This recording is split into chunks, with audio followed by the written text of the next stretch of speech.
الله فلا مضل له ومن يضلل فلا هادي له واشهد ان لا اله الا الله وحده لا شريك له واشهد ان محمدا عبده ورسوله اما بعد فان خير الحديث كتاب الله وخير الهدي هدي محمد صلى الله عليه وسلم وشر الأمور محدثاتها وكل محدثة بدعة وكل بدعة ضلالة وكل ضلالة في النار. أما بعد فأعوذ بالله من الشيطان الرجيم ولا تنازعوا فتفشلوا وتذهب ريحكم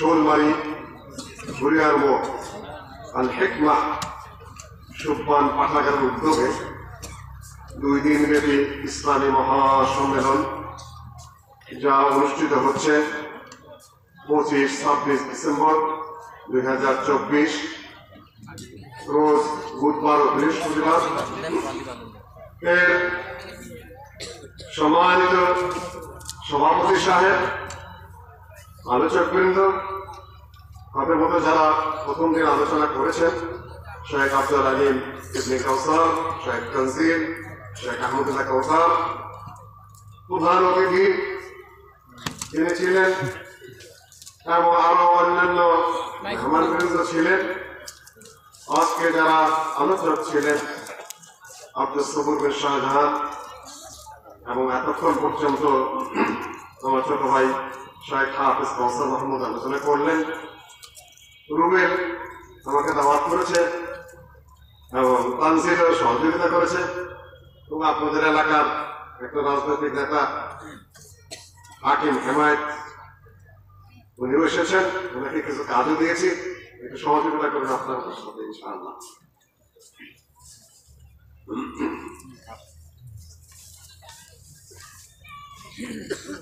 সম্মানিত উপস্থিতি, লোকে মাশাআল্লাহ লোকারণ্য হয়ে গেছে নারী এবং পুরুষের। আপনাদের হক আদায় করার মতো এমনি যোগ্যতা, বক্তব্য দেওয়ার মতো যোগ্যতা আমার অতটা নেই। তারপরেও আমি সংক্ষিপ্ত সময়ের মধ্যে আপনাদের সামনে সামান্য কিছু কথা উপস্থাপন করার চেষ্টা করব ইনশাআল্লাহ। সম্মানিত উপস্থিতি, পাঠাগার যেখানে বই পুস্তক থাকে, পাঠ করা হয় এবং পাঠের মাধ্যমে মানুষ জ্ঞানী হয়, আলিম হয়, শিক্ষিত হয়, যোগ্যতা অর্জন করে। যারা বিভিন্ন বিষয়ে লেখাপড়া করেছেন তাদের কোরআন, হাদিস, ইসলামী বিষয়গুলিতে জ্ঞানের কমতি থাকে। শেষ পর্যন্ত কি করবেন পথ খুঁজে পান না, তখন চলে যান কোথায়? কোথায় যান? কেউ কেউ বুঝছে। যাই হোক, জেলা কোনো খুঁজতে থাকেন, তাই না? হজ হয়ে যেতেও পারে, তাই না? নানান ধরনের ধারণা। এখন আর হজ আর কি হবে, এখন তো মারামারি, মারাত্মক অবস্থা, দুরবস্থা। যেটাই হোক, আল্লাহ আমাদেরকে রক্ষা করুক, আমরা এটা না আনন্দ করি। তিনি কাজকে সহায় করুক, ভালো মন্দ করুক, আপসে চলে আসুক। এই মারামারি কাটাকাটিতে সারা পৃথিবী শুদ্ধ বদনাম, এটা না হোক। সম্মানিত উপস্থিতি, সুব্বানে আহলে হাদিস, সুব্বান মানে হলো যুবক, আহলুল হাদিস তথা আহল মানে হলো বাসিন্দা, আহল মানে হলো পরিবার, আহল মানে হলো মালিক, আহল মানে হলো ধারক, আহল মানে হলো বাহক, আহল মানে হলো প্রতিষ্ঠাতা, আহল মানে হলো প্রচারক, আহল মানে অনেক কিছু। কোরআনে বহু অর্থে আহল এসেছে। আল হাদিস দুই প্রকার, এক প্রকার হলো আল্লাহর হাদিস, আরেকটি হলো রাসূলের হাদিস। আল্লাহু নাযালা আহসানাল হাদিস কিতাবান মুতাশাবিহা, আল্লাহ উৎকৃষ্ট হাদিস অবতীর্ণ করেছেন।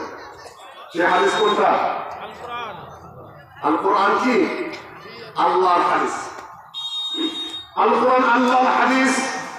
فلعلك باخع نفسك على آثارهم إن لم يؤمنوا بهذا الحديث أسفا بهذا الحديث বলতে কোরআনে কারীম আল্লাহ নবী বলেছেন ইন্না খায়রাল হাদিসি কিতাবুল্লাহ, নিশ্চয়ই উৎকৃষ্ট হাদিস হলো আল্লাহর কালাম। উৎকৃষ্ট হাদিস কার? আল্লাহ। আর রাসূলের হাদিস বলতে বোঝায় মা কুসিরা আনিন নবী সাল্লাল্লাহু আলাইহি ওয়াসাল্লাম قولا أو فعلا أو تقريرا أو صفة। সংক্ষেপে বললাম আল্লাহর নবী থেকে যা কিছু বর্ণিত হয়েছে, কওলান তার কথা হোক, ফি'লান তার কাজ হোক, কিংবা তার সম্পত্তি হোক, কিংবা তার যে গুণাবলী হোক, দৈহিক কাঠামো হোক, তিনি একটু লম্বা গড়নের ছিলেন, লালতে ফর্সা ছিলেন, জোর ভুল ছিল, হাঁটার সময় একটু দ্রুত গতিতে হাঁটতেন, ইত্যাদি ইত্যাদি, এগুলো হাদিসের অংশ। আল্লাহর নবী কখনো মিথ্যা কথা বলতেন না, আল্লাহর নবী কখনো কাউকে ধোঁকা দেননি, আল্লাহর নবী কখনো কাউকে প্রতারণা করেনি, আল্লাহর নবী কখনো কারো গায়ে হাত তুলে প্রতিশোধ নেন, কখনোই প্রতিশোধ পরায়ণ ছিলেন না। এগুলা ছিল আল্লাহর নবীর গুণাবলী, এগুলাও হাদিসের অংশ। আর উভয়টা মিলেই হলো ওয়াহী। আল্লাহর ওয়াহী কয় প্রকার? দুই প্রকার। একটা হলো ওয়াহী মাতলুব, আরেকটা হলো ওয়াহী গায়রে মাতলুব। ভাষা এবং বিষয়বস্তু দুটোই যদি আল্লাহর পক্ষ থেকে হয় সেটা হলো ওয়াহী মাতলুব, সেটা হলো কোরআনে কারীম। বিষয়বস্তু আল্লাহর পক্ষ থেকে, ভাষা আল্লাহর নবীর, সেটা হলো ওয়াহী গায়রে মাতলুব, সেটা নাম কি? হাদিস। মোটামুটি কথা বুঝতে পারছেন তো? আর এই তরিকারে যারা অনুসরণ করে, ও বহু আল্লাহর নবী যেভাবে ব্যাখ্যা করেছেন, সাহাবীগণ যেভাবে উপস্থাপন করেছেন, কোন রকম ডান বাম ছাড়া একেবারে পরিষ্কার পরিচ্ছন্ন ভাবে যারা মানে, যারা জানে, যারা বিশ্বাস করে, যারা আমল করে, আর বিরুদ্ধে গেলে যারা প্রতিবাদ করে, তারা কারা? বিষয়টা স্পষ্ট করে বোঝা গেল। আমরা কারো বিরোধিতা করছি না, আমি শুধু বিষয়টা উপস্থাপন করার চেষ্টা করছি সংক্ষেপে। আর এই বাংলাদেশে 3 কোটি বলেন, 4 কোটি বলেন, যাই বলেন না কেন, এদের কিছু যুব সংগঠন রয়েছে, সেটা হলো সোপান আরবি ভাষা। আবার ওদিকে যুব সংঘ রয়েছে। বেশ কিছু বছর আগে বাংলাদেশ আহলেদের ছাত্র সমাজ নামে একটা ছাত্র সংগঠন আমরা তৈরি করেছি। এই সোপান এখানে সারা বাংলাদেশে কাজ করছে এবং এখানে পাঠাগার কায়েম করেছে, সেখানে পাঠ দেওয়া হয়, বই পুস্তক সংগ্রহ করেছে, আরো বই পুস্তক তোমরা সংগ্রহ করবে ইনশাআল্লাহ। বই নাই তো জ্ঞান নেই। সমাজ উপস্থিতি, নবী সাল্লাল্লাহু আলাইহি ওয়াসাল্লাম যা করেছেন সেটা আল্লাহর পক্ষ থেকে যেটা এসেছে, সে ওয়াহী মাতলু হোক বা গায়রে মাতলু হোক, তিনি সেটা প্রচার করেছেন, সেটা তিনি প্রতিষ্ঠা করেছেন, সেটা তিনি বাস্তবায়ন করেছেন, সেটা তিনি একেবারে কার্যকর করেছেন। তার মৃত্যুর পরে সাহাবীগণ সেটা কার্যকর করেছেন, বাস্তবায়ন করেছেন, সুপ্রতিষ্ঠিত করেছেন। 4 খলিফার আমল, মুআবিয়া রাদিয়াল্লাহু তাআলা আনহুর আমল, তারপরে আব্দুল্লাহ ইবনে আউফ না আব্দুল্লাহ ইবনে সুবাইর ইনি সাহাবী, এবং হাসান রাদিয়াল্লাহু তাআলা আনহু, হাসান রাদিয়াল্লাহু তাআলা আনহুর পরে হলেন মুআবিয়া, তারপরে হলেন আব্দুল্লাহ ইবনে সুবাইর, তারপরে ওমর ইবনে আব্দুল আজিজ। 7 খলিফা পর্যন্ত স্পষ্টভাবে কোরআন এবং সুন্নাহর বাস্তবায়ন চলেছে। সম্মানিত উপস্থিতি, নবী সাল্লাল্লাহু আলাইহি ওয়াসাল্লাম বলেছেন, ইফতারাকাত আল-ইয়াহুদ আলা 71 ফিরকা وافترقت النصارى على 72 فرقة وستفترق أمتي على 73 فرقة كلهم في النار إلا واحدة قيل من هم يا رسول الله قال ما أنا عليه وأصحابي সুনান আবু দাউদের হাদিস আল্লাহ নবী বলেছেন ইহুদিরা 71 ফেরকায় বিভক্ত হয়েছে নাসারারা 72 ফেরকায় বিভক্ত হয়েছে আমার উম্মত 73 ফেরকায় বিভক্ত হবে সবাই জাহান্নামে যাবে শুধুমাত্র একটা দল ছাড়া বলা হলো তারা কারা আল্লাহ নবী বললেন মা আনা আলাইহি ওয়া আসহাবি আমি যেমন আমার সাহাবীগণ যারা আছে বুঝতে পারছেন আমার কথা সোজা কথা বলে দিলেন কানের কোনো কথা নেই বামের কোনো কথা নেই আমি নবী মুহাম্মদ আল্লাহ নবীর কথা এবং আমার সাহাবীগণ যে আকীদা যে বিশ্বাস যে আমল যে দৃষ্টিভঙ্গির উপর আছে তার উপরে যারা থাকবে তারাই জান্নাতে যাবে সব শেষ ঠিকানা কোনটা আপনাদের সব শেষ ঠিকানা কোনটা জান্নাত বলতে পারছেন না জান্নাত কোথায় যেতে চান জান্নাত এই পৃথিবীতে কোথা থেকে এসেছেন এখন কোথায় আছেন কে বলতে পারবেন এখন কোথায় আছেন আপনারা বুঝতে পারেন না এখনো পর্যন্ত বহু ধরনের বিক্ষিপ্ত ওয়াজ শুনতে শুনতে মুফাসসির নামক জাহেলদের ওয়াজ শুনতে শুনতে মুফতি নামের আহম্মকের জাহেলে গাফিলদের কথা শুনতে শুনতে এখন পর্যন্ত সত্যিকার ইসলামের গোড়ায় বুঝতে পারেনি 10-12 বছর যাবত মুফতি মুফাসসির আর সেদিন বলতেছে যে শায়েখ এই মামুনুল হক সাহেবের কাছে বসে আমি আকীদাটা ঠিক করতেছি তো বেটা 12 বছর মুফাসসির করলি বেটা তুই 12 বছর কি ওয়াজের মধ্যে চাইতা সস্কান দিতেছ আর তোর কথাই আকীদা শেখার জন্য এত দিনে তোর চাইতে হইতেছে মামুনুল হক সাহেবের কাছে এতদিন কি শিখে গেছে কি শিখালে এতক্ষণ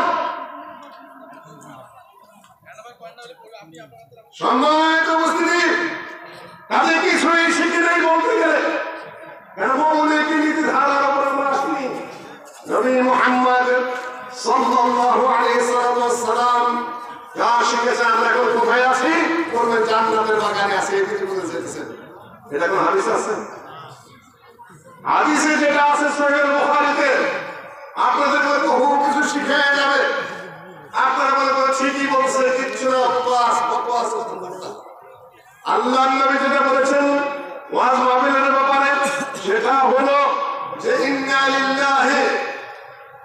লিল্লাহি মালায়েকা আল্লাহর অনেক ফেরেশতা আছে যারা এই পৃথিবীর বুকে ঘুরে বেড়ায় যখন তারা কোনো ওয়াজ মাহফিল দেখে বা দিনী আলোচনা দেখে তখন তারা সেখানে বসে যায় বসে যে যখন পর্যন্ত এই মাহফিল শেষ না হয় ততক্ষণ পর্যন্ত তারা সেখানেই থাকে মাহফিল শেষ হওয়ার পরে তারপরে ফেরেশতারা উঠে যায় উঠে যাওয়ার পর আল্লাহ জিজ্ঞাসা করেন ও ফেরেশতারা তোমরা কোথায় ছিলে ওয়া আ'লাম আল্লাহ নিজে জানেন না কোথায় ছিল জানেন এটা কোন স্টেট রংপুরা কোন স্টেট নীলফামারী কোন জায়গাটা জলঢাকা এই জায়গায় জলঢাকায় এখানে যে আল্লাহর ফেরেশতারা ছিল আল্লাহ জানেন না তারপর জিজ্ঞাসা করেন কোথায় ছিলে কোন জায়গায় ছিলাম ওখানে কি হয় কি বলে তারা সুবহানাল্লাহ বলে সুবহানাল্লাহ তারা আর কি বলে আলহামদুলিল্লাহ বলে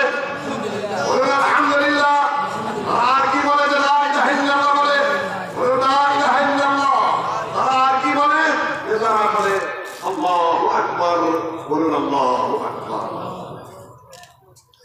তারা আর কি চায় ইয়া আল্লাহ তারা জাহান্নাম থেকে বাঁচতে চায় যে জাহান্নাম দেখেছেন যে না জাহান্নামকে দেখে নাই তাহলে জাহান্নাম থেকে বাঁচতে চায় নাই যে তারা বই পুস্তক পড়েছে পুস্তকের কাছে ওয়াজ শুনে জাহান্নামের কাছে এই ভয়ই জাহান্নাম থেকে বাঁচতে চায় আল্লাহ বলেন তাদেরকে আমি জাহান্নাম থেকে মুক্তি দিয়ে দিলাম আর কি চাই যে জান্নাত চায় যে তারা কি আমার জান্নাত দেখেছে যে না দেখে নাই তাহলে জান্নাত চায় কেন তারা তোমার কালাম পড়েছে তোমার রাসূলের হাদিস পড়েছে আলেমদের ওয়াজ শুনেছে এই জন্য জান্নাতের প্রতি তাদের অনেক আগ্রহ তাদের তারা জান্নাত চায় আল্লাহ বলেন তাদেরকে জান্নাত দিয়ে দিলাম। তারা আর কি চায় যে গুনাহ মাফ চায়? আল্লাহ বলে ফেরেশতারা তাদের গুনাহ আমি মাফ করে দিলাম। ফেরেশতারা বলে ইয়া রাব্বাল আলামিন, সবাই তো আর ওয়াজ শোনার জন্য আসেনি, এইখানটা যাইতেছে রাস্তা দিয়ে যাওয়ার পথে লোকজন থেকে সেখানে অটোমেটিক বসে পড়েছে, তাদের কি হবে? আল্লাহ বলেন ওরা ও আবার তো তাকেও মান করবে। ইন্নাহুম কওমুন লা ইয়াশকারুন জালিসুহুম, এই জাতীয় মজলিসে যারা বসে, মাহফিলে যারা বসে, তারা এতই সৌভাগ্যবান যে তাদের কাছে যারা বসে তারাও বঞ্চিত হয় না। এমন দেখছে যে ফজিলত আছে, তাহলে আপনার বানাওয়ালি কথা বলার দরকার। সম্মানিত উপস্থিতি, আপনারা এখানে আছেন, আমি অত সোজা প্রশ্ন করি আপনাদের কাছে। আপনারা এখানে আছেন, দুনিয়ার জিন্দেগানিতে আছেন।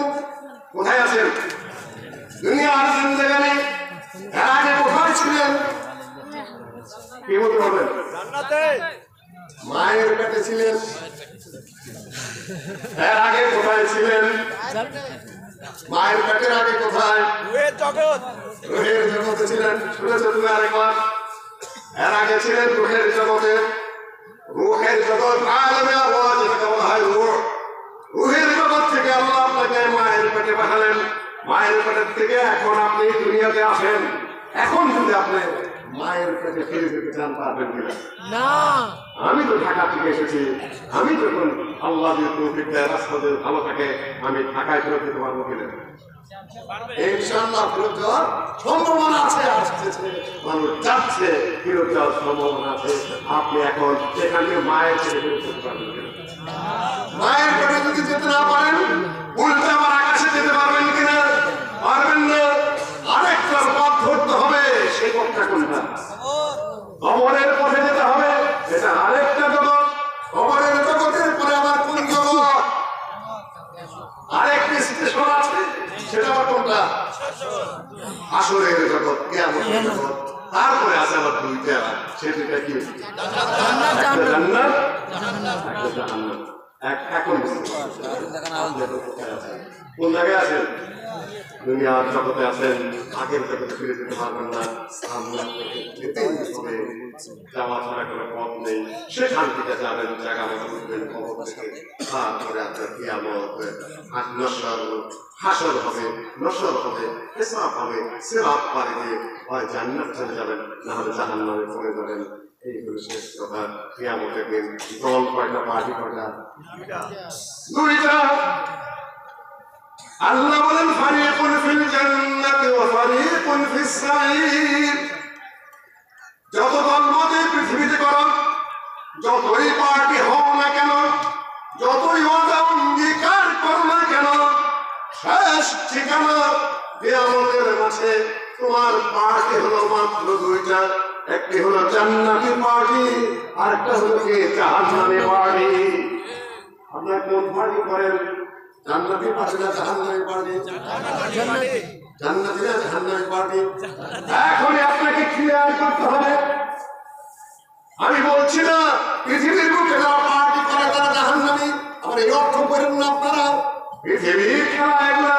রাজনীতি আসবে, রাজনীতি যাবে, নির্বাচন আসবে, নির্বাচন যাবে, সরকার আসবে, সরকার যাবে।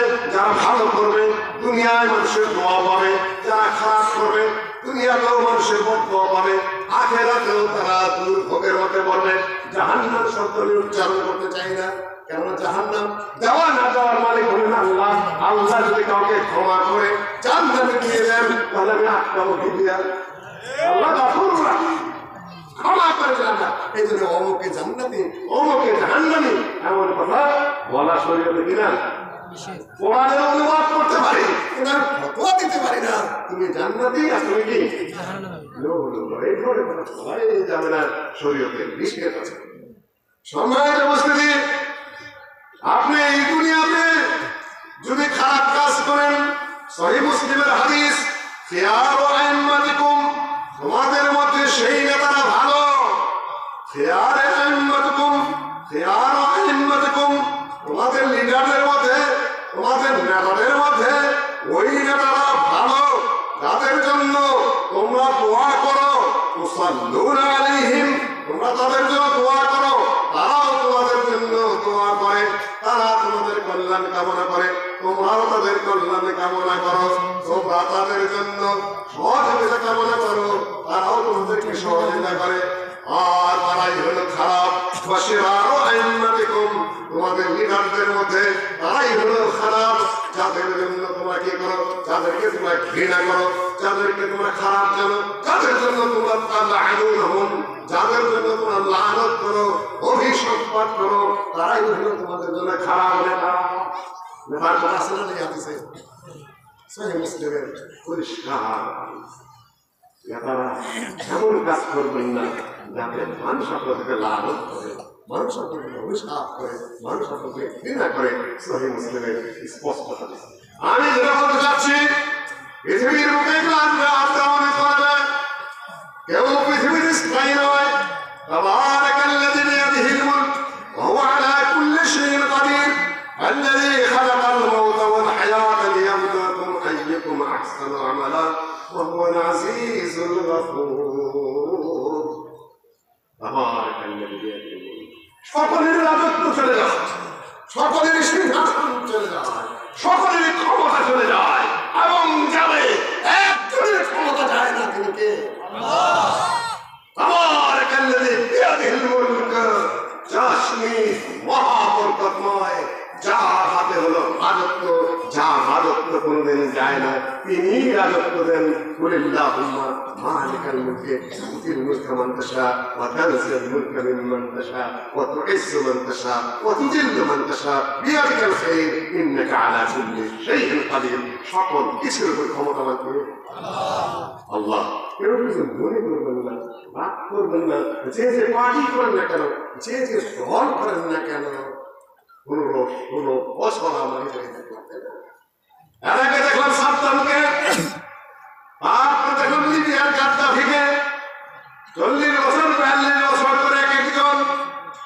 এই কয়েকদিন আগে বাশার আল আসাদ ইরানের শিয়াদের সহযোগিতা নিয়ে, রাশিয়ার কমিউনিস্টের সহযোগিতা নিয়ে যে মার মানল, সৌদি আরবে লক্ষ লক্ষ শিয়ার মানুষ আশ্রয় নিয়েছে।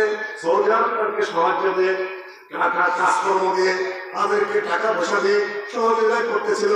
কেউ কোনোদিন কল্পনা করেনি বাশার আল আসাদের মতো এমন একটা দস্যু লোক, এমন অস্ত্রধারী লোক, যাকে সরাসরি সহযোগিতা করছে রাশিয়ার পরাশক্তি, ওদিকে ইরানের শিয়া হিজবুল্লাহর মতো এত কঠিন শিয়া দল তার সাথে আছে। সে যে অবনত হবে, সে যে পরিচিত হয়ে দেশ থেকে সরে যাবে, আগের দিন পর্যন্ত কেউ কল্পনাও করে না। আল্লাহ সরিয়ে দিয়েছে। শিয়া আসবে না, মুসাইদ আসবে না, কে আসবে? মানুষের আস্থা সেই মুহূর্তে এখন যারা কিছু হয়েছে তারা আলহামদুলিল্লাহ আহলে সুন্নাহ ওয়াল জামাত। মানুষের কল্পনা বাড়িয়েছিল,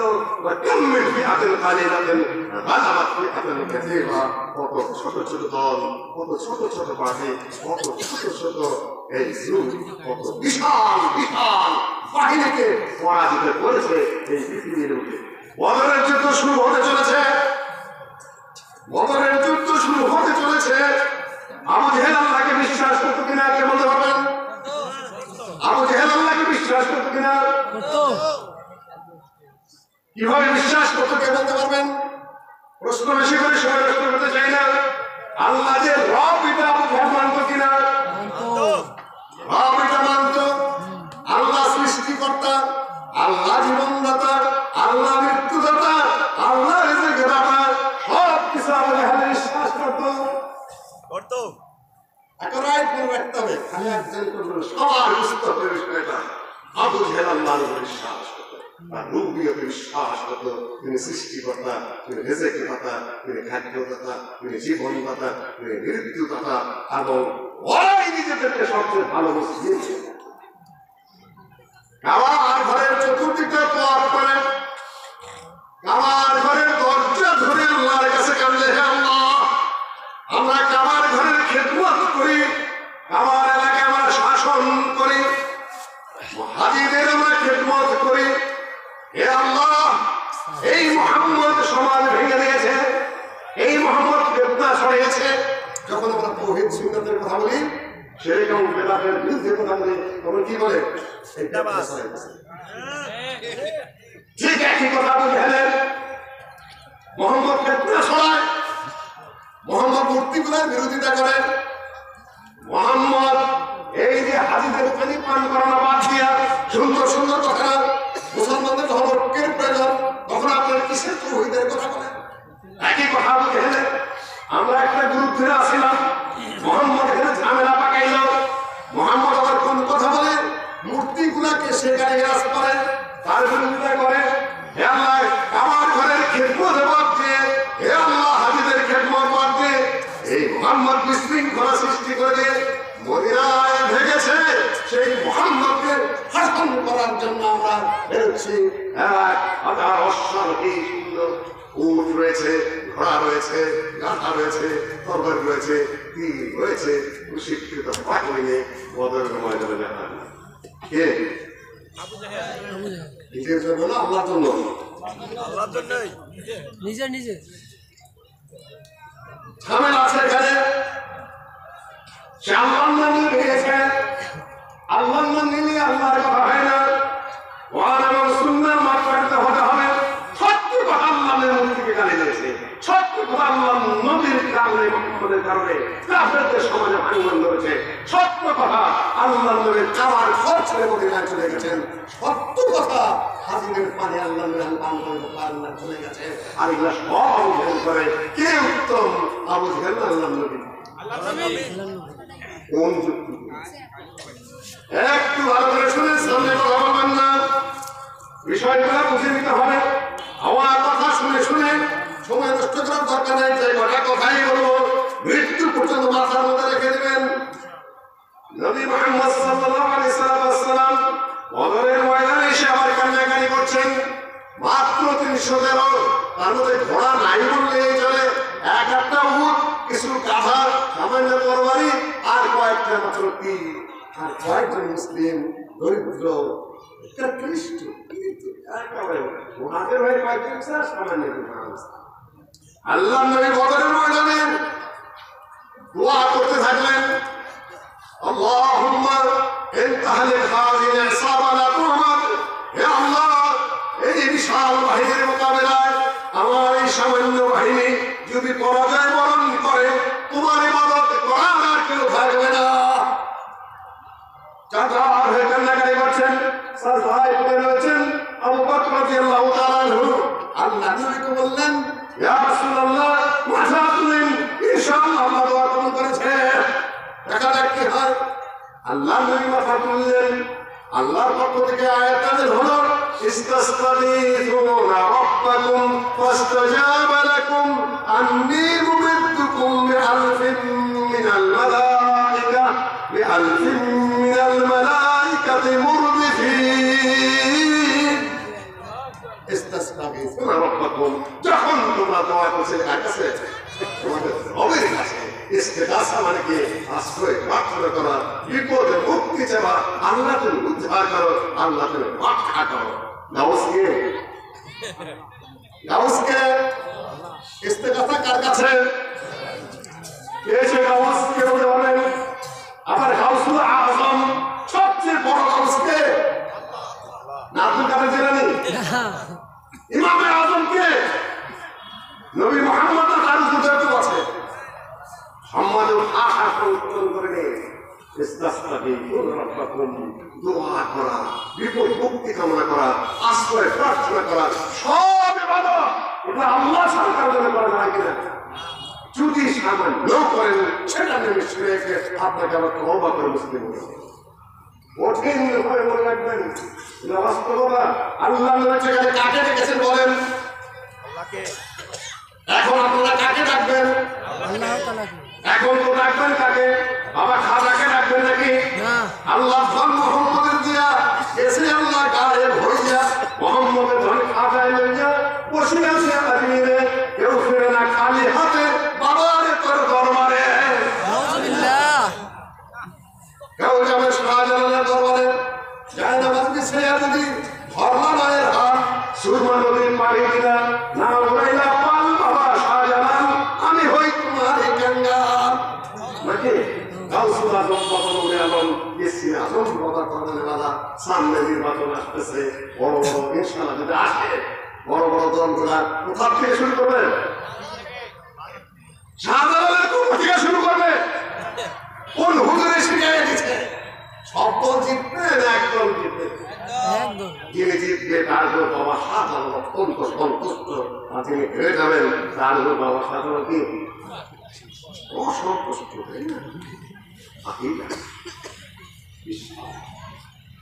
আল্লাহ নবী কাকে ডাকলেন একমাত্র আল্লাহ বিপদ হোক আপদ হোক সমস্যা হোক আপনার চাই হোক না কেন দোয়া করবেন কার কাছে আল্লাহ নবী দোয়া করলেন এখানেই তো কাফেরদের সাথে দ্বন্দ্ব কাফেররা আল্লাহকে ডাকবে কিন্তু আল্লাহর সাথে কাকে ডাকবে আল্লাহর সাথে কাকে ডাকবে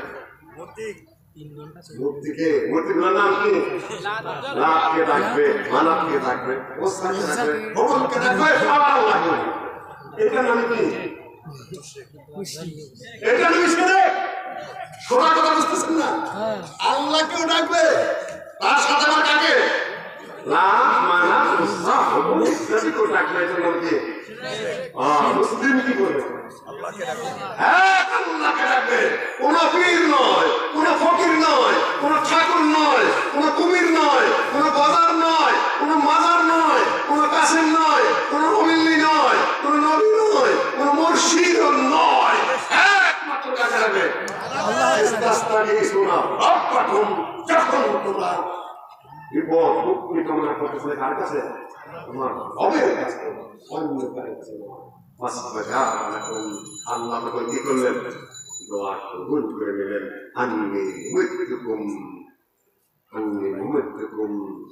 আমি এই মুহূর্তে তোমাকে সাহায্য করে করছি 1000 সুবহানাল্লাহ 1000 ফেরেশতা দিয়ে মুহূর্তে তিন একজনের পরে একজন ইবলিস শয়তানের সাহায্য শয়তানের আয়েশা কাফেরদের সাথে খুব মেলামেশা করতেছে পরামর্শ দিতেছে নিজের ঐতিহ্যতা বিনিময় করতেছে যখন দেখলো যে আসমান থেকে শত শত ফেরেশতা নাযিল হচ্ছে তখন ইবলিসকে আমি চললাম এক পেশা রজনীগন্ধা হাতে নিয়ে বললাম চললাম জানবো যে আমি যা দেখতে পাচ্ছি তোমরা তা দেখতে পাচ্ছ না আল্লাহ পক্ষ থেকে আসমান থেকে মুহাম্মদের পক্ষে ফেরেশতা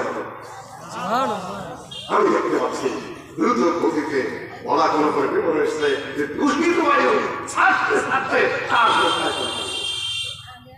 ভয় পাই সময় মুসলিম এভাবেই যায় পৃথিবীর শাসন আসে শাসন যায় ব্যবস্থাপনা আসে ব্যবস্থাপনা যায় নেতা আসে নেতা যায় সব যায় যায় কোথায় কোথায় যায় যদি আল্লাহর দ্বীনের জন্য কিছু করেন যদি আল্লাহর কালামের জন্য কিছু করেন রাসূলের মিল্লাতের জন্য যদি কিছু করেন তাহলে আপনার জন্য জমা থাকবে না হলে পৃথিবীতে আপনি যা করবেন জীবন দিলেন বেহুদা দিলেন আপনি মাও দিলেন বেহুদা দিলেন সময় দিলেন বেহুদা দিলেন জীবনটাকে ধ্বংস করলেন মরার পরে আপনার হিসাবের খায় কি শূন্য পেলেন একটু পরিষ্কার নিতে হবে আমি একেবারে ওই ফল আপনাদের কাছে বলছি না শুধুমাত্র ইশারা দিয়ে যাচ্ছি সম্মানিত উপস্থিতি মা বোনেরা এসেছেন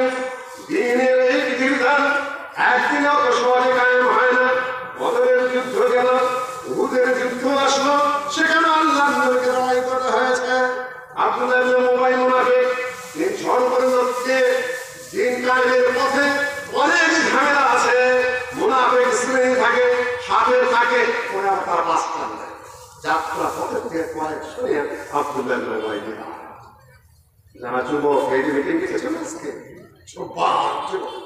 যুবকেরা যুদ্ধে যাবে বদরের যুদ্ধে 15 বছর বয়স পাইবে 15 বছর যদি বয়স না হয় তার জন্য আল্লাহ নবী যুদ্ধের ময়দানে যেতে দিতেন না 15 বছর পুরা হয়ে আসে বদরের যুদ্ধ অংশগ্রহণ করতে পারে নাই যুবকেরা তারা টক করছে কবে একটা যুদ্ধ আসবে আমার বয়স 15 বছর হবে আমি যুদ্ধে যাবো হয় সঠিক হবো না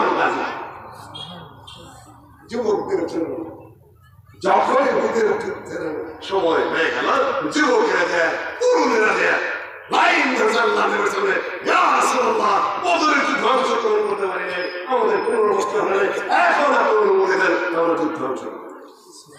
দুই বাচ্চা ছেলে সে বুঝছে একজনকে তার বাবা সুপারিশ করেছে, তোমার বয়স তো পুরা হয় নাই। বাবাই বলছে বয়স পুরা না হলে কেমন খুব তীক্ষ্ণ ত্রান্দা জাহাঙ্গীর ভাবে অব্যর্থভাবে সেটা ফেলে দেবে না, তাই থেকে ছাড়তো কি এর ছেড়ে ছেড়ে অব্যর্থ। আল্লাহ বললেন বয়স একটু কম থাকলে তোমার আরেকজনকে একটু বড়, সে কাছে হুজুর একটু আগে পিছিয়ে হচ্ছে আমার বক্তব্য গোসাই দিলেন আপনারা। ওকে যদি অনুমতি দিলেন আমাকে অনুমতি দিলেন না কেন? ওটা তো আমি শিক্ষপুষ্ট, আমার গায়ে শক্তি বেশি, ধর প্রসাদ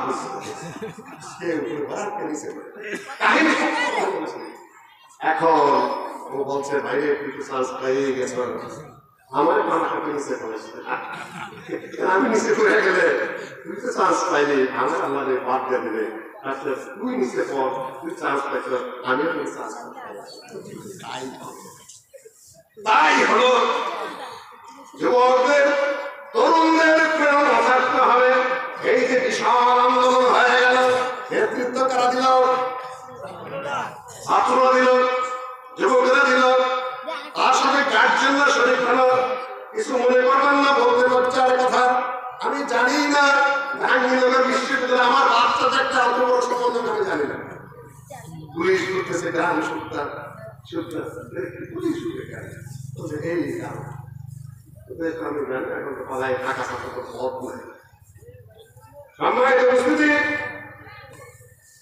এই ছাত্ররা, এই যুবকেরা, তরুণেরা যখন চিৎকার শুরু করলো ইউনিভার্সিটির কোথা থেকে, মায়ের কাছে ফোন দিচ্ছে, বাবার কাছে ফোন দিচ্ছে, কান্নাকাটি করছে, আব্বু মাসে নামো, আম্মু মাসে নামো, আব্বু মাসে নামো, তোমরা যদি মাসে না নামো এমন একটা পরিস্থিতি আমরা পড়ে গেছে এই মুহূর্তে আমাদেরকে সব শেষ করে দেবে। ওদের আত্মচিৎকারে, ওদের কান্নাকাটিতে গার্জেনরা পর্যন্ত মাঠে নিয়ে পড়লো। মাঠে নিয়ে পড়ে আগেও কিছু আন্দোলন হওয়া ছিল, সব মিলে এই একটা ব্যাপক পরিবর্তন সাধিত হলো। ছাত্ররা কি আমাদের সন্তান নাকি অন্য সন্তান? যুবকেরা আমাদের সন্তান অন্য সন্তান? কি কারণ আপনি বিরোধিতা করেন? আমাদের সন্তান, আমাদের সম্পদ। ওরা আন্দোলন করেছে, ডিফেন্সের খেলে না, ফুটবল খেলে না, গোলকিপারের মর্যাদা আছে, ডিফেন্সের মর্যাদা আছে, যারা সেন্টারে খেলে তাদের মর্যাদা আছে, কিন্তু গোল করে কে? গোল নেইমার করে, গোল মেসি করে, গোল রোনাল্ডো করে, এমবাপ্পে করে, তাই না? কারণ ওদের জন্য যে একটু চিৎকার দেওয়াই হয়, আপনি মন ধুয়ে মনে কষ্ট পাইতে পারেন না। কোন ভুল কাজ করেন কেন? সাথে সাথে নিজেদেরকে সামনে দাঁড় করে দেন। ওরা আমাদেরই সন্তান, ওরা দুদিন পরে ভালো নেতৃত্ব দিবে। দেশের নেতৃত্বের সমস্যা, দেশে ভালো মানুষ নাই বললেই চলে। এ টিম থেকে বি টিম হয়, বি টিম থেকে এ টিম হয়, এর পার্থক্য বলুন তো? এর মানে কি? আধাই বলে কথাই বুঝে আর সেই বলতে চাই না। এ থেকে বি, বি থেকে এ, লক্ষণ পরিষ্কার, ভালো কিছু আমার চোখের সামনে আপাতত দেখতে পাচ্ছি না। ক্ষমতায় আসার যত সম্ভাবনা আছে তাদেরকে বলবো চরিত্র পাল্টাইতে হবে, নীতি পাল্টাইতে হবে। এইটাই চাচ্ছে, এইটাই চাওয়া হচ্ছে। কি বসে অত্যাচারের পার্থক্য হবে শুধুমাত্র, কিন্তু যে লাউ সেই কদু, যে বোতল, যে বোতল শুধু চেঞ্জ হবে, বোতলের মদের পার্থক্য হওয়ার সম্ভাবনা খুবই। পার্থক্যের প্রয়োজন রয়েছে। আল্লাহ মানুষ করেছেন কত বছর, মাত্রায় কত বছর কে বলতে পারবেন? 13টা বছর শুধু মানুষ গঠন করেছেন। সত্যবাদিতা, ন্যায় নিষ্ঠতা, আদর্শবাদিতা, আত্মীয় সম্পর্ক রক্ষা, ইমানের ব্যাপারটা রয়েছে, আত্মার দৃঢ়তা। আর পুলিশের দরবারে যখন আবু সুফিয়ানকে জিজ্ঞাসা করা হলো, রোমের বাদশার সামনে যে লোকটা তোমাদের এলাকায় নবুয়তের দাবি করছে, এই লোকটার চরিত্র কেমন? ভালো করে শুনে নিন, সবাই শুনে নাও, ছাত্ররা শুনে নাও। দুইটা কথা এখানে আমি বলে যাবো খুব দ্রুত গতিতে। উনি আমর না সালাতে ওয়াসি থেকে বলে আফা, সে আমাদেরকে সালাত আদায় করতে বলে, উন্নত চরিত্রের কথা বলে এবং সত্যবাদিতার কথা বলে। সে জিজ্ঞাসা করছে রোমের বাদশা তখন সুপার পাওয়ার, যে কোনো আমেরিকান পাওয়ার, যেরকম রাশিয়ান পাওয়ার তখন ছিল পারস্যের পাওয়ার, রোমের পাওয়ার, রোমের পাওয়ারের সেই প্রধান, সেই হারকুলিস, সেই জিজ্ঞাসা করছে আবু সুফিয়ানকে। আবু সুফিয়ান যখন ব্যবসার প্রদেশে ওইখানে যে উপস্থিত হয়েছে তখন তাকে জিজ্ঞাসা করছে, এই শোনো, যে লোকটা নবুয়তের লড়াই করছে, হাল একদের মিথ্যা কথা বলে, মিথ্যা কথা বলে না, আলিয়াদের না, কখনো গাদ্দারি করে না, ওয়াদা করে খেলাপ করে না, আমাদের সাথে হুদাইবিয়ার সন্ধি হয়েছে, কখনো তাকে আমরা ওয়াদা খেলাপ করতে দেখি নাই। যখন ওহী নাযিল হলো, আল্লাহর নবী ওহী প্রাপ্তি হয়ে দীর্ঘ সন্তুষ্ট হয়ে ঘরে এসে ঢুকলেন, সাম্মেলনী সাম্মেলনী, আমাকে থেকে দাও, আমাকে থেকে দাও, আমি ভয় পাচ্ছি। আমার প্রিয়তম স্ত্রী খাদিজা রাদিয়াল্লাহু আনহা বললেন, ওয়াল্লাহি লা ইউদাইয়াকুল্লাহু আবাদা, লা ইউখজিয়াকুল্লাহু আবাদা, আল্লাহ আপনাকে অপদস্থ করবেন না, কেন আপনার অনেকগুলো গুণগুলা কি, গুণগুলা কি? নেতৃবৃন্দ যারা, যুবকেরা যারা সামনে নেতৃত্ব দেবে, গুণগুলা শুনে নাও। ইন্নাকা লা তাহমিলুল কালব, যা উপার্জন করতে পারেন আমাদেরকে আপনি উপার্জন করবেন। ওয়া তাকসিবুল মা'লুম, যার ধন সম্পদ নাই তাদেরকে আপনি উপার্জন করবেন, তাদের জীবন চলার পথ করে দেন। ওয়া তাকরিদে, মেহমানদারি করেন। ওয়া তুঈনু আলা নওয়াইবিল হক, যখন মানুষের বিপদ আপদ সমস্যা চাপে তখন আপনি সহযোগিতা করেন। বিপদ আপদ চাপলে আপনি দেখবেন আপনার পার্টি করে কিনা, নাকি? অমুকের ঘরে আগুন ধরছে, নিবানের করে যাবেন না জিজ্ঞাসা করবেন আপনার পার্টি করে নিবাইতে হবে? চরিত্রে কিভাবে ধ্বংস হয়ে গেছে আমাদের, গন্ধা রাজনীতি, নিকৃষ্ট রাজনীতি, জঘন্যতম রাজনীতি। আমাদেরকে এক ভাই আরেকবার জানা যায় দিতে দিবে না, এক ভাই আরেককে সালাম দিবে না, এক ভাই আরেকবারের সাথে সালাতে কথা আমায় করবে না। বিনা রাজনীতি আমাদেরকে এইভাবে ধ্বংস করে ফেলেছে। এই সকল যে উন্নত গুণগুলা আমরা হারিয়ে ফেলেছি, সেগুলো আমাদের অবলম্বন করতে হবে। সম্মানিত উপস্থিতি, আমি যা বলছিলাম যে কেউ কিছু মনে করবেন না, গুণাবলী যদি অর্জন করতে না পারেন, আল্লাহর নবীর মতো গুণাবলী, সাহাবীগণের মতো গুণাবলী, আবু বকর রাদিয়াল্লাহু তাআলা খলিফা হলেন, খলিফা হওয়ার পরে ভাষণ দিলেন। ভাষণের মধ্যে তিনি বললেন যে আতিউনি ওয়া তাআতুল্লাহ, আমার ইতাআত করো, আমাকে মেনে চলবে, যতক্ষণ পর্যন্ত আমি আল্লাহকে মানব, আল্লাহ মানব। কতক্ষণ আমি করতে বলেন? কতক্ষণ? রাষ্ট্রের নেতা হলে, রাষ্ট্রের দায়িত্ব পেলে কতক্ষণ আপনি মুসলিমদের আনুগত্য পাবেন বলেন? কতক্ষণ? যতক্ষণ আপনি আল্লাহকে মানবেন, যতক্ষণ আপনি রাসূলকে মানবেন, ততক্ষণ আপনি মুসলমানের আনুগত্য পাবেন। তা যদি আপনি না থাকে, আপনি নেতৃত্ব করবেন না। কোনো কোনো মাহফিলে যেয়ে দেখি বিজ্ঞাপনের মতো নাম 20, 30, 25 টাকা, এখানে আছে নাকি? আল্লাহ নিজেই নেই, বেঁচে গেছে। কঠিন আওয়ামীদের আমলে এর 61 জন উন্মুক্ত বলে ছেড়ে দিলে খেয়াল রাখতে দিলাম। আর কর্তৃপক্ষ বলেছিলাম 61 জন নাম দিচ্ছেন, কালটা যদি ফজর রক্তে এটা জামাতে না যায় তাহলে কুঞ্চি দেওয়া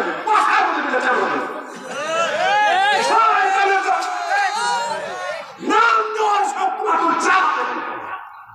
মসজিদে নাই কেন? দৈনিক বলে তোমার কি কাজ? শ্রোতা হয়ে ভাবনা আমার বৃদ্ধি করো, ইমান বৃদ্ধি করো, তুমি নেতাগিরি করতে আসছো না কেন? এটা তোমার নেতৃত্ব জানো, লজ্জা থাকা দরকার, লজ্জা থাকা দরকার, আদব থাকা দরকার, আখলাক থাকা দরকার, হায়া থাকা দরকার। আপনাদের এলাকায় নভেম্বরের সভা টিভিতে দেখলে কি নামে খামাখা ভট ভট ভট ভট করে নভেম্বরের সভার ডেট, জানুয়ারিতে না কবে নির্বাচন হবে বলে দিতে নির্বাচনের জন্য হুকুম আসতে পারবে। ওগুলো আমি যা বলতে হবে ঠিক যাবে টাকা ওটা কি হবে কাছে এটা তোমার না, আমরা তোমার কে শুনবো? তুমি কি বোঝাতে চাও? আমরা নির্বাচন করে তোমাকে পাঠাই পার্লামেন্টে আমাদের খেদমত করার জন্য, বাধা দেওয়ার জন্য। তুমি বাধা দেওয়ার কে? তুমি সংবিধান বলে তুমি একটা কাঠা, তুমি রাজনীতি বুঝো না, তুমি একটা কাঠা, তুমি রাজনীতি বুঝো না, তোমার ধারণা গণতন্ত্র সঙ্গে তোমার সংবিধান নলেজ নাই, তুমি মানুষই না। গেলেই হলো ওখানে। এরপরে যে সুযোগটা আমাদের সামনে সৃষ্টি হয়েছে, এরপরে যেন কোনো আলতু ফালতু এসে সময় নষ্ট করতে না পারে। সম্মানকে মানুষ আসবেন, 5 মিনিট শুভেচ্ছা কথা বলে আপনি ঘরে বসে ভাববেন শুনবেন, না হলে রাস্তা শুরু করেন। এটা তো আমার জায়গা নয়, আমার কথা বলা উচিত নয়, আমি বলবো না, এই বলতে থাকেন আর সময় পাওয়া বাজান। আর দূর দূর থেকে বক্তারা আসবে, তাদেরকে সময় নষ্ট করেন। আপনার লজ্জা আছে না? আদর আছে ভবিষ্যতের জন্য এখন থেকেই প্রস্তুতি নেবেন।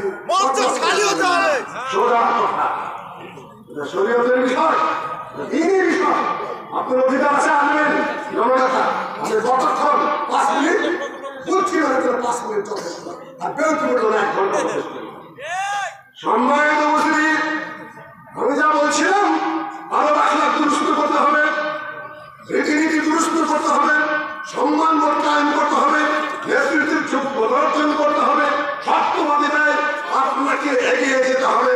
আপনার রীতিনীতি আরো আখলাক যদি দুরুস্ত না হয়, মুসলিম সমাজে কেউ নেতৃত্ব করার চেষ্টা করবেন না। এইটি আল্লাহ নবী মক্কায় করেছেন 13 বছর, এবং মদিনাতেও করেছেন। তারপরে তিনি সাহাবীগণকে ওই আবু বকর রাদিয়াল্লাহু তাআলা আনহু বললেন, যতক্ষণ পর্যন্ত আল্লাহ আর রাসূলকে মেনে চলবো ততক্ষণ তোমরা মানবে। যদি আমি এই দুইয়ের বিরুদ্ধে করি, তাহলে তাআলা আলাইকুম, আমার আনুগত্য তোমার আপনাদের করতে হবে। ইতিমধ্যে আযান হয়ে গেছে। কি হয়ে গেছে?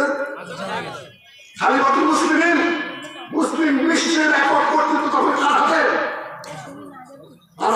রাসূলের হাতে, আবু বকর রাদিয়াল্লাহু হাতে। আর আল্লাহ বিদায় হয়েছে, আল্লাহ খলিফা। তিনি ভাষণ দিচ্ছেন খেলাফত লাভের পরে। এই মুহূর্তে আযান দিয়ে দিয়েছে কে? বিলাল। কে? বিলাল রাদিয়াল্লাহু করেছেন।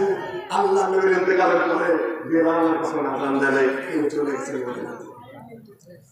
মুয়াজ্জিন আযান দিয়ে দিয়েছে, ভাষণ দিচ্ছেন কে? আবু বকর রাদিয়াল্লাহু ভাষণ দিচ্ছেন। তিনি মসজিদে নববীর ইমাম। মুয়াজ্জিন আযান দিয়েছে, আগে তো বলতে পারতেন এই আজকে দুটো আযানটা 5 মিনিট পরে দিও, আমার বক্তৃতা আছে নাকি? আযানের সময় বলতে পারতেন, এই থামো। কিন্তু আযানের পরেও বলতে পারতেন, আজকে নামাজের সালাতটা একটু পরে হবে, আমার ভাষণ শেষ করে দিই নাকি? আযান হয়েছে, কোনো কথা নাই, সাল্লু, বক্তব্য শেষ। সোজা নামাজ কোথায়? মুখের ইসলামকে নিয়ে এমন চুমার গায়ে তেলাওয়াত করেছে, আর আপনি প্রকাশ করতে গিয়েছেন। লজ্জা আছে, শরম আছে? বোঝেন ইসলাম, নেতৃত্বকে বোঝেননি, আপনার আদর আসলে এখনো গঠিত হয়নি। আল্লাহ নবীর জীবন থেকে আপনি কিছুই শিখেননি। আমার মুসলিম রাষ্ট্রে তিনি শাসক হবেন, আর প্রধান কর্তব্য কি কে বলতে পারবেন? কে বলতে পারবেন না? الذين إن مكناهم في الأرض أقاموا الصلاة وآتوا الزكاة وأمروا بالمعروف ونهوا عن المنكر ولله عاقبة الأمور। রাষ্ট্রের ক্ষমতায় বসার সাথে সাথে আকাম সালাত কি করে? প্রথম দিকলা সালাত কায়েম হবে সারা দেশে, মেনামে থাকতে পারবে না। সৌদি আরবে যারা চাকরি বেঁচে করেছেন, বর্তমান পরিস্থিতি আমি জানি না, সারা আযান হওয়ার সাথে সাথে সল্লু আমাদের সমাজ স্বর্ণের দোকান আমাদের সমাজ কিছুই চুরি হয়ে গেছে। আমাদের যুগের কথা বলছি, আমরা যখন সৌদিতে লেখাপড়া করতাম, আযান হয়ে গেছে, দোকান ধার বন্ধ করেছে, ধার কিছু খোলা রেখে স্বর্ণের দোকান, রত্নের দোকান, দামি দামি জিনিসপত্রের দোকান, দরজা খোলা, সব সালাত আদায় করে চলে গেছে। চুরি হয় না কেন? আইন দিয়ে তো কিছুই করতে পারতেছেন না, তাই না? কত আইন করতেছেন, কত বিধান করতেছেন, আরো কত কিছু করবেন, আরো চেঞ্জ করবেন, তাই না? হবে কিছু কেন? মানুষ গঠন করেন না, নীতি পরিবর্তন করেন না। নীতি পরিবর্তন না করে যদি নেতা পরিবর্তন করেন, কোনো কাজ হবে? নীতি পরিবর্তন করতে হবে আল্লাহ নবীর নির্দেশ অনুযায়ী, হাদিস অনুযায়ী, কোরআন অনুযায়ী। আমরা এটা দেখেছি। কিছু কিছু লোক কথা এলাকায় ভিড় হয় সৌদি আরবে, পুলিশ সালা তো যায় নাই, পুলিশ দৌড়ে ধরেছে, ধরার পরে বসে সালা তোমরা দৌড়ছ কেন? দৌড়তেছি তোমরা ধরবার পুলিশ ভয় করতেছি। পুলিশ থেকে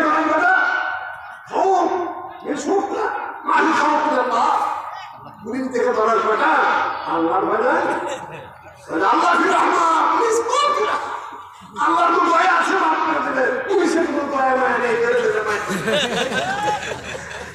আল্লাহ আল্লাহর রহমত আছে। দেখে এসেছি হবে, চুরি হওয়ার তো কোনো সম্ভব নেই। আর একটা সুই চুরি করে নেয় কারো আগার গাড়ছে না। সম্মানিত উপস্থিতি, এই যে যুব শক্তি যাদেরকে আমরা দেখেছি অনেক কাছে থেকে, কিছুটা নীতিবোধ দেখেছি, কিছুটা আদর্শ দেখেছি, কিছুটা কর্মক্ষমতা দেখেছি, কিছুটা সাহস দেখেছি, তাদের ব্যাপারে আমরা অনেক আশাবাদী। 5 থেকে 4 বছর, 5 বছর, 10 বছর পরে আমরা যদি তাদের রীতি নিয়ে, তাদের নীতি নিয়ে, তাদের আদর্শ নিয়ে, তাদের সাহস নিয়ে, তাদের বক্তব্য নিয়ে, তাদের প্রতিভাব নিয়ে যদি বড় হতে পারে, এই দেশের জন্য সামান্য হলেও কিছু আশা করা যেতে পারে। আর যদি ইসলামিক চরিত্র যদি আমরা গঠিত করি, তাহলেও কিছু আশা করা যেতে পারে। সম্মানিত উপস্থিতি, ভূখণ্ড স্বাধীনতার একটা বিরাট বিষয়। পরাধীন দেশের মানুষদের কি ধন্য বসা, মাত্রার বুকে তা বোঝা গেছে, প্রতিবাদের কোনো জায়গা নেই। লা ইলাহা ইল্লাল্লাহ পড়েছে, লা ইলাহা ইল্লাল্লাহ অর্থ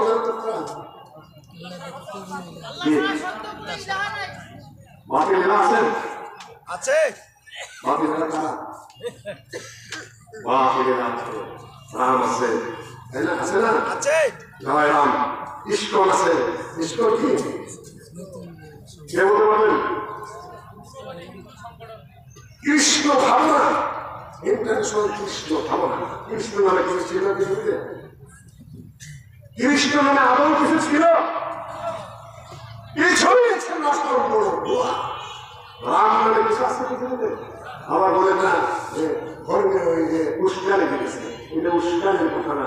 উস্কানির কথা হলো যে আপনি তাদের মারতে বলতেছেন, ধরতে বলতেছেন, সম্পদ নিয়ে নিতেছেন, তাদের ক্ষতি করতেছেন, তাদের চাকরি ছাড়াইছেন, তাদেরকে ইনসাল্ট করতেছেন, এগুলো হলো উস্কানি।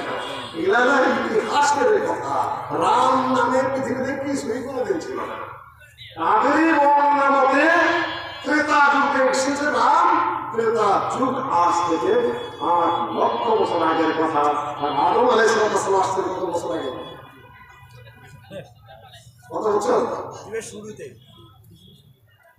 আদম আলাইহিস সালাম পৃথিবীতে এসেছেন, আকাশ থেকে নাযিল হয়েছেন 8 থেকে 8,500 বছর আগে। আর রাম আসলো কত বছর আগে? 8 লক্ষ বছর আগে।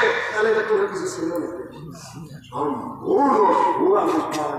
সেইটার ভিত্তি করে একটা রাম মন্দির বাবরি মসজিদ করে গেছে। আবার পশ্চিমবঙ্গ থেকে বলে কি যে পদ্মার কি হচ্ছে, সন্ন্যাসের উপর আক্রমণ হচ্ছে, এই হবে সেই হবে। হবে রাষ্ট্রীয় 1947 সালে এই দেশের মুসলমানরা স্বাধীনতা সংগ্রাম করে এই ভূখণ্ডের উপর আলাদা করে নিয়ে এসেছে। এখানে কিছু করতে আসলে ফেরত হবে, ফেরত যাওয়ার সম্ভাবনা আছে? কোনো সম্ভাবনা নাই। ইতিহাস আমরা কাটতে শুরু করেন মাথা থেকে, মাথা থেকে না হাঁটু থেকে, হাঁটু থেকে, হাঁটু থেকে শুরু করেন তো মাথার থেকে শুরু করেন, তাই না? প্রথম আন্দোলন কত সালে শুরু হয়েছে? সেই 1820 সাল থেকে শুরু হয়েছে। ওহাবি আন্দোলন, আন্দোলন, ইংরেজদেরকে করে দিয়ে তারপরে দেশে স্বাধীনতার ভিত্তি প্রস্তুত হয়েছে। এই যে বর্তমান যে ছাত্রদের, এটা কত নম্বর? কত নম্বর স্বাধীনতা বলছেন আপনারা? 2 নম্বর না 4 নম্বর? আপনারা ইতিহাস সংশোধন করে নাও, আগে ভুলের সাথে ভুল যুক্ত করে না। সেই মহাযুদ্ধ যেটা হয়েছে পিনাকি ভট্টাচার্য পর্যন্ত বলেছে সর্বপ্রথম পুলিশি নির্যাতন যেটা ভারতের মধ্যে সোনা আলাদের বিরুদ্ধে ডাইরেক্ট তসনস করে দিয়েছিল ইংরেজদেরকে। এটা হলো প্রথম। দ্বিতীয় হলো 1947 সালে no constitutional plan would work in this country or acceptable to the Muslims unless it is designed on the following basic principles which that geographically contiguous units are demarcated into regions separated in northwestern and eastern zones of India should be grouped to constitute independent states in which the constituents shall be autonomous and sovereign রেজলিউশনের উপর ভিত্তি করে যারা রাজনীতির ছাত্র তারা পড়লেও ভালো করে ভারতের উত্তর পূর্বাঞ্চল এবং উত্তর পশ্চিমাঞ্চল যেখানে মুসলিমরা সংখ্যাগরিষ্ঠ সেখানে আলাদা স্বাধীন রাষ্ট্র সার্বভৌম রাষ্ট্র হবে। সেটা কোন রাষ্ট্র? সেটা কোন রাষ্ট্র? তখন পূর্ব পাকিস্তান সেই ভূখণ্ডের উপরে বাংলাদেশ তার ৭৭ সালে স্বাধীন হয়েছে, আবার ৭১ সালে হয়েছে না? তোমরা তাহলে এখন ৯ নম্বর চতুর্থ সম্মানিত উপস্থিতি, আমি আপনাদের সামনে সামান্য কথা বলবো। শুধু ত্যাগ ছাড়া, তিতিক্ষা ছাড়া, জীবন ছাড়া, মাল ছাড়া, খরচা ছাড়া পৃথিবীতে কোনো কিছু প্রতিষ্ঠিত হয়নি। ওদের যুদ্ধ শুরু হয়ে গেল, যেখানে আমি শুরু করেছিলাম। যুবকের আগে আগে যাচ্ছে, যুবকের আগে আগে যাচ্ছে। আল্লাহ নবী ওদের যুদ্ধে মারাত্মক ভাবে